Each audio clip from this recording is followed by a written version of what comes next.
This is the NTG4 Plus shotgun microphone from Rode. The Plus means it has a rechargeable lithium battery inside the barrel for when phantom power is not available. There's an NTG4 which is audibly the same but lacks the battery and is purely phantom powered. As a pair, the 4 and 4 Plus are successors to the well-established NTG1 and NTG2, the one being phantom power only and the two adding battery operation, but in that case using an AA cell. Rode say the NTG1 and 2 will continue to be sold and act as entry-level shotguns. The NTG4 and 4 Plus are a higher-end option for a bigger budget. The NTG4 Plus is 278mm long with a 22mm diameter. Its little brother, the NTG4, is shorter because of not having that internal battery at just 225mm long. The 4 Plus version weighs 176 grams, the 4 is 126. Specifications on both are a range of 20 Hz to 20 kHz, a noise level of 16 dB, maximum sound pressure level of 135 dB, and a signal-to-noise ratio of 78 dB. By way of comparison, an industry-standard Sennheiser ME66 with its K6 powering module offers 40 Hz to 20 kHz response, but a lower noise level of 10 dB, a maximum SPL of 125 dB, and a slightly better signal-to-noise ratio of 84 dB. Both Rode mics offer a high-frequency boost option to offset any loss incurred when you cover the mic with a furry windjammer. There's also a high-pass filter button set to 75 Hz to help cut down on low-end rumbles. And they both offer a -10 dB pad. Included in the box are a foam windshield, a microphone clip with screw thread for mounting to a stand, a pouch which inexplicably we didn't receive, and in the case of the NTG4 Plus, there's a micro USB charging cable which goes into the bottom of the XLR to charge that lithium battery, which incidentally is quoted to have a 150-hour runtime. The key question, of course, is what does the microphone sound like? So here are some tests, including comparisons with the NTG2 and a Sennheiser ME66. We'll sum up with conclusions after the tests.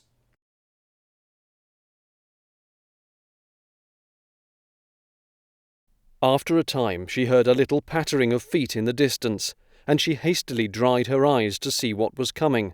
It was the White Rabbit, returning splendidly dressed with a pair of white kid gloves in one hand and a large fan in the other. But her voice sounded hoarse and strange, and the words did not come the same as they used to do. "I'm sure those are not the right words," said poor Alice, and her eyes filled with tears again as she went on.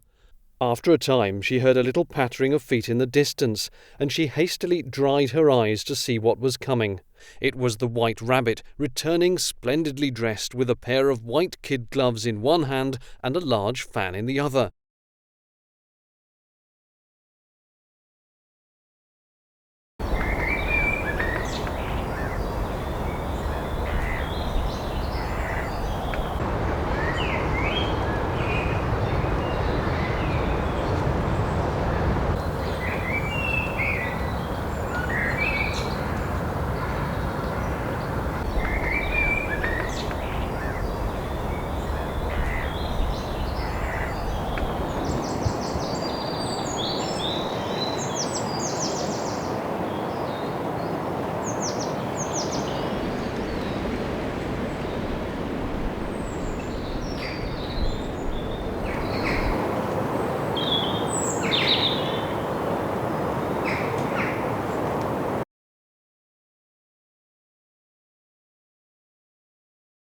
Alice felt so desperate that she was ready to ask any help of anyone, so when the rabbit came near her, she began, in a low, timid voice, "If you please, sir."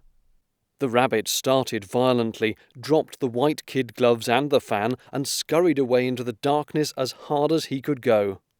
Alice took up the fan and gloves, and as the hall was very hot, she kept fanning herself all the time she went on talking. Dear, dear, how queer everything is today, and yesterday things went on just as usual. I wonder if I've been changed in the night. Let me think. Was I the same when I got up this morning? I almost think I can remember feeling a little different. But if I'm not the same, the next question is, who in the world am I? Ah, that's the great puzzle. And she began thinking over all the children she knew that were of the same age as herself to see if she could have been changed for any of them. I'm sure I'm not Ada, she said, for her hair goes in such long ringlets, and mine doesn't go in ringlets at all. And I'm sure I can't be Mabel, for I know all sorts of things, and she knows such a very little.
Besides, she's she, and I'm I, and oh dear, how puzzling it all is.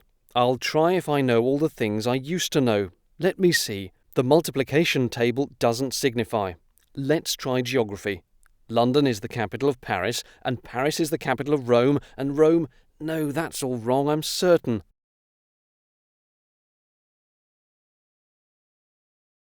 I do wish they would put their heads down. I'm so very tired of being all alone here.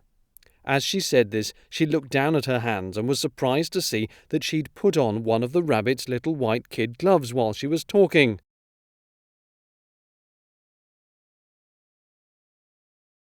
She got up and went to the table to measure herself by it, and found that, as nearly as she could guess, she was now about 2 feet high and was going on shrinking rapidly. She soon found out that the cause of this was the fan she was holding, and she dropped it hastily just in time to avoid shrinking away altogether. Alice took up the fan and gloves, and as the hall was very hot, she kept fanning herself all the time she went on talking. The rabbit started violently, dropped the white kid gloves and the fan, and scurried away into the darkness as hard as he could go.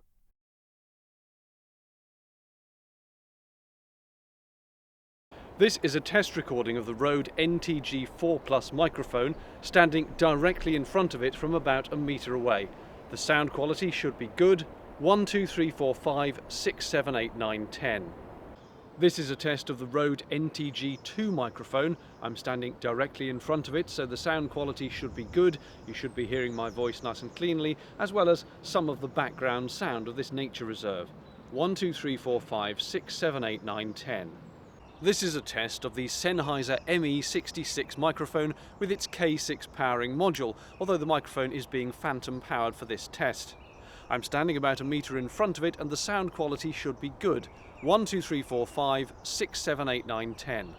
This is a test recording of the Rode NTG4 Plus microphone, standing directly in front of it from about a metre away. The sound quality should be good. 1, 2, 3, 4, 5, 6, 7, 8, 9, 10. This is a test of the off-axis rejection of the Rode NTG4 Plus microphone. I'm now standing at right angles to it, 90 degrees, and by and large the sound of my voice should be attenuated somewhat compared to the previous test. You should now be hearing more of the general sounds of this nature reserve. This is a test of the off-axis rejection of the Rode NTG2 microphone. I'm now standing at 90 degrees to the microphone. You should be hearing very little of what I'm saying and rather more of the sounds of the nature reserve. This is a test of the off-axis rejection of the Sennheiser ME66 microphone. I'm standing at 90 degrees to it and the rejection should be good. In other words, you should be hearing less of my voice and more of the sounds of the nature reserve. 1, 2, 3, 4, 5. 5, 4, 3, 2, 1. This is a test of the off-axis rejection of the Rode NTG4 Plus microphone. I'm now standing at right angles to it, 90 degrees, and by and large the sound of my voice should be attenuated somewhat compared to the previous test. This is the third test of the off-axis rejection of the Rode NTG4 Plus microphone. I'm now standing directly behind it. You should be hearing very little of what I'm saying and far more of the sounds of the nature reserve. This is a test of the off-axis rejection of the Rode NTG2 microphone. I'm standing right behind it, so you should in fact be hearing very little of what I'm saying.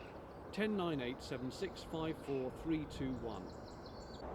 This is the final test of the off-axis rejection of the Sennheiser ME66 microphone as I stand directly behind it from about 1 metre away. With luck, you can barely hear a word I'm saying, in which case the microphone is working well. 10, 9, 8, 7, 6, 5, 4, 3, 2, 1. Thank you for watching. This is the third test of the off-axis rejection of the Rode NTG4 Plus microphone. I'm now standing directly behind it. You should be hearing very little of what I'm saying and far more of the sounds of the nature reserve.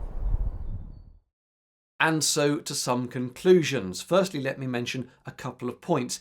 If you're powering this off phantom power and then at the end of the shoot you pull out the plugs, you start packing your kit away, this stays switched on because the battery takes over when you unplug the phantom power. So you do need to remember to actively press that off button and make sure the mic is off, otherwise it's going to be sitting in your kit bag, switched on, and that battery running down.